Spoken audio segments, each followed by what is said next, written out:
The first time we've witnessed violence directed at the opposition leaders during low public activities. In April this year, leaders who included His Excellency Kalou Musyoka, His Excellency Rigathi Gachagua, and Eugene Wamalwa were attacked on their way to Kikuyu for a rally. There have been many similar attacks, some in places of worship or targeting opposition leaders, and which have not been acted upon by the police. Only days ago, Her Excellency Martha Karua, Senior Counsel, and the party leader of the PLP experienced an attack while accompanying clients for the lawful implementation of High Court orders at Gatoto Primary School in Mukuru kwa Ruben, where court-directed security was not provided despite express judicial orders. These incidences, together with the events unfolding across the country, raise serious questions about whether public institutions are discharging their constitutional obligations impartially and effectively. Kenya cannot become a nation where organized violence is answered by organized retaliation. While every citizen has a right to personal safety, we must resist any temptation to normalize mob justice or politically motivated reprisals. Once violence becomes an accepted instrument of political competition, no community, no political party, and no citizen will remain safe. History teaches us that political violence rarely harms politicians most. It destroys the livelihoods of ordinary Kenyans or citizens. It is traders whose businesses are looted, border riders whose motorcycles are burnt, families who lose loved ones, and young people who are recruited into criminality, while those who incite them retreat to safety. The buck stops with William Ruto and his regime. He is the chief executive of the government and bears the greatest responsibility. He is sworn to respect, uphold, and defend the Constitution. It is therefore his duty to ensure that the security apparatus of the country are functional and up to their duty of maintaining law and order. The National Police Service is constitutionally mandated to protect Kenyans without fear, favor, or political considerations. Law enforcement agents must act impartially to prevent violence whenever it occurs, investigate every criminal act, and ensure that all perpetrators, sponsors, and organizers are held accountable through due process. This is unlikely to happen where public officials engage in partisan political posturing and campaigns. Unfortunately, the CS for Internal Security, One Kipchumba Murkomen, and his PS Raymond Omolo are playing partisan politics, which distorts the role of security agencies. We are aware of the mobilization of police from all corners of the Republic to go to Kalou. We urge police deployed to Kalou to perform their duties impartially and to reject any unlawful orders to violate the law and play partisan roles.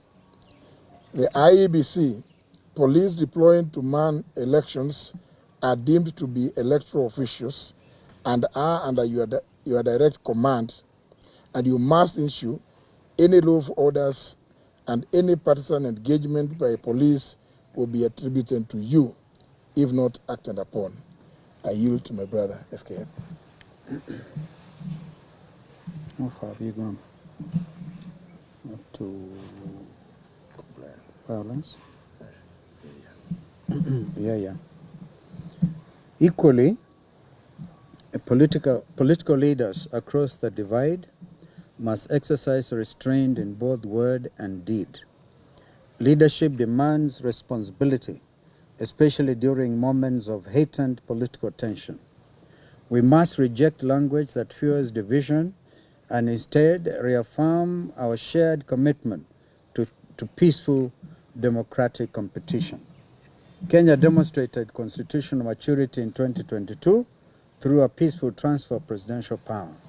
We must not allow that achievement to be undermined by a growing culture of intimidation, goonism, and politically sponsored violence.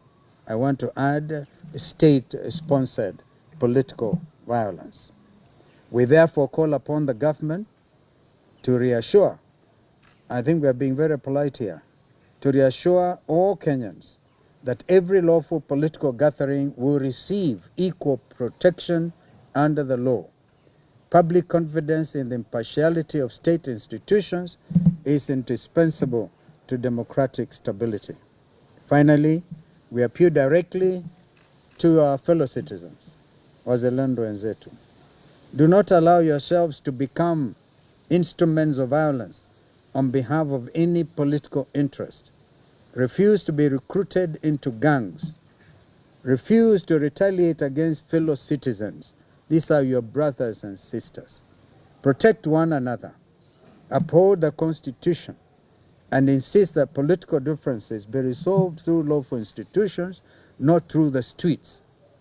To the IBC, as you preside over Kalou by-election, do so under the law and perform your duties with utmost professionalism and impartiality.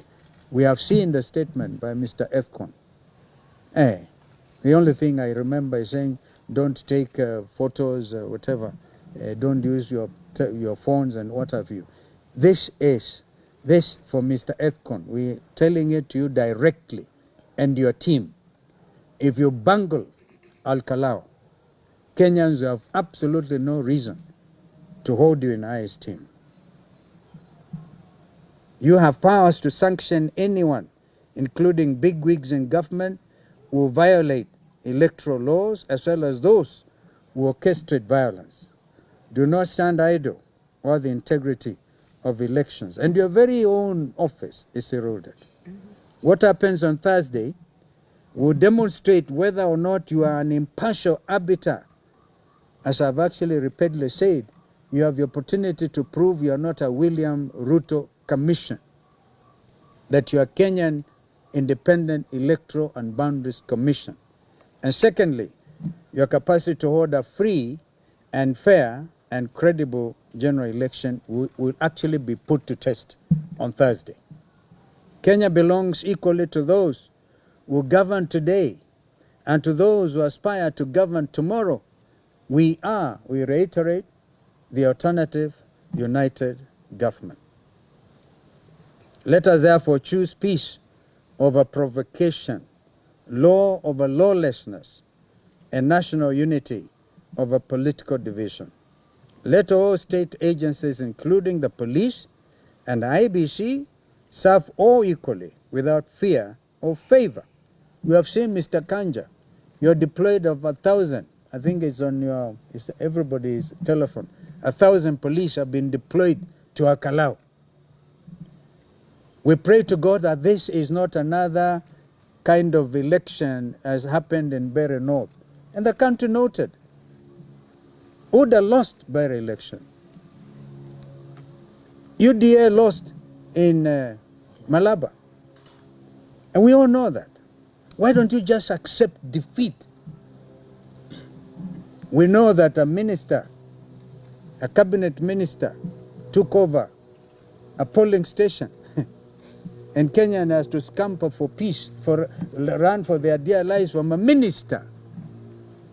Or all these state officers who should not engage in politics. And you know it. You know it is in the Constitution. And you are out there. You are distributing relief food, you are giving mattresses. Blatant abuse of office and the electoral code of conduct. We are watching. The country is watching. In fact, I want to add, the international community is actually watching Kalou. All of us are watching. Election comes and goes, but Kenya must remain. Kenya is bigger than any one individual, let alone those who choose to be used to destroy our beloved nation. I want to add, Mr. Ruto, accept defeat. It is decent to do so. My sister, mother, and our late brother, who has gone to rest, accepted the verdict of the Supreme Court of Kenya. Even when we did. Even when we didn't believe it was hot air. We took it. We were called hot air staffers. We took it. Mr. Ruto must prepare to lose this election. We're even aware of your cooking attempts to through Infotrak to try and divide the opposition. We are aware. Gunism has no place in Kenya now or ever or forever. Kenya will not become another Haiti. We know you send our boys there, maybe to learn, to benchmark, and we're beginning to see evidence of Haiti type of gangsterism in our country every day. We will not accept it. Our answer to violence must never be more violence. Our answer must be justice, constitutionalism, and the rule of law. This is our statement. If anybody has any question. Question. My name is Ndubi Moturi for Daily Nation. We have seen a report today by the Kofi Annan Foundation saying that there's a high likelihood, around 84% of violence in the 2027 upcoming election. What could be your reaction to this? Our reaction is serious concern. Kofi Annan Foundation is one of the reputable international organizations, named, of course, after, was started by our late brother, the late Kofi Annan, United Nations General Secretary. Yes, and this has gone, by the way, to all the investment community. Anybody who wants to put their money in Kenya stands guided by that kind of research, Moturi, that you're referring to. 84% of likelihood of violence next year is terrible news for this country's economy.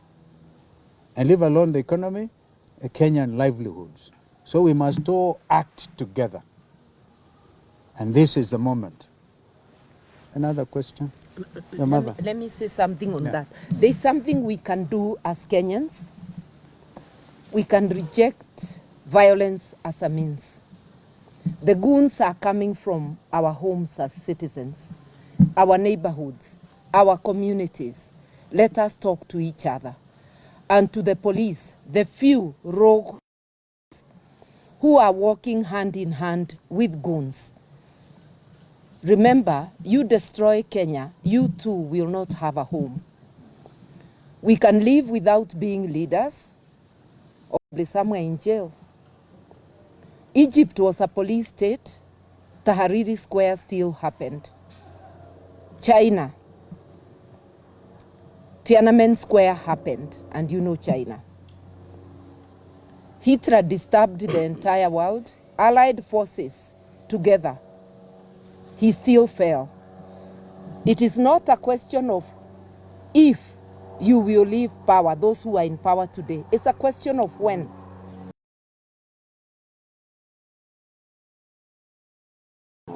And we preserve our homeland so that in or out of power, you have a place.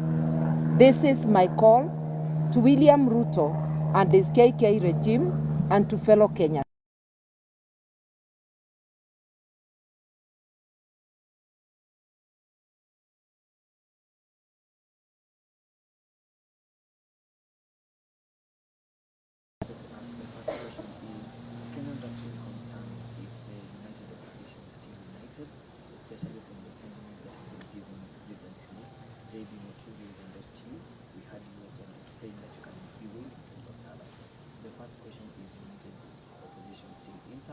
The second question is about your relationship as United Opposition with Linda Mwananchi. We saw a little bit of division that was Kalou. We have heard of the members who are advising the Linda Mwananchi government for around 20. I think I can quickly answer that, and maybe my friends may have better answers. You know, when you're building coalitions, it's always never a walk in the park.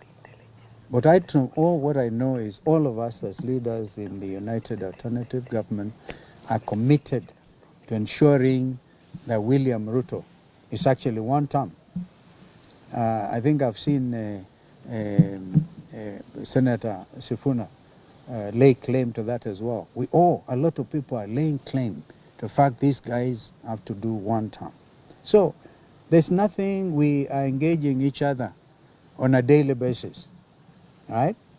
I can, for example, tell you yesterday I had lunch here with Fred Matiang'i. Actually, that's how we agreed we'll have this press conference here today, and he would obviously be here, and he's instead gone to I think, Thika. We're in touch. Chief Justice Maraga was always actually with us drafting some of these statements, and Mother was the chief editor, if I can politely say so. Right? So we are one. We are we all are different personalities. We're different people, but the commonality is evident in the belief that this country deserves better leadership, and that is what is a void right now. So we will continue to talk, to agree. We're talking as Azimio la Umoja One Kenya. Mother was reminding me when we last came here, we were Oka with her, with Kalou and others. So we continue this engagement. We are part and parcel of each other, and I don't hear any differences that are insurmountable. Thank you. I think that's sufficiently answered. Any other question? No. I don't have to say anything beyond that. In fact, I was going to add something for your the thing that's crossed down there. That we have seen invitation cards circulating. Where William Ruto has purportedly invited 20,000 residents of Kalou. He does not refer to them as voters, although the residents of Kalou are the ones who are going to vote, to State House tomorrow for dinner. They can stay overnight. I just want to call on the chairman, Edung Ethekon, to tell him this is the highest level of bribery, treating citizens who the next day will be voting. It's an election offense. It's an election offense. This William Ruto must be reminded, and we said it in the statement, what you swore at Kasarani, that you will uphold, protect, and defend the Constitution, among other things, is to defend it against crimes, heinous crimes like bribery, bribing citizens. So, Edung Ethekon and your team camp at the State House gate, because a crime will be committed there tomorrow evening. You don't have to go and tell people, as he has been saying, that you must come and bring complaints. No. You direct the police that here. That's what they do. We have information a crime is about to be committed. Go tell Inspector General Kanja to go and camp. And indeed he has a team of commissioners who deal with the code of conduct enforcement.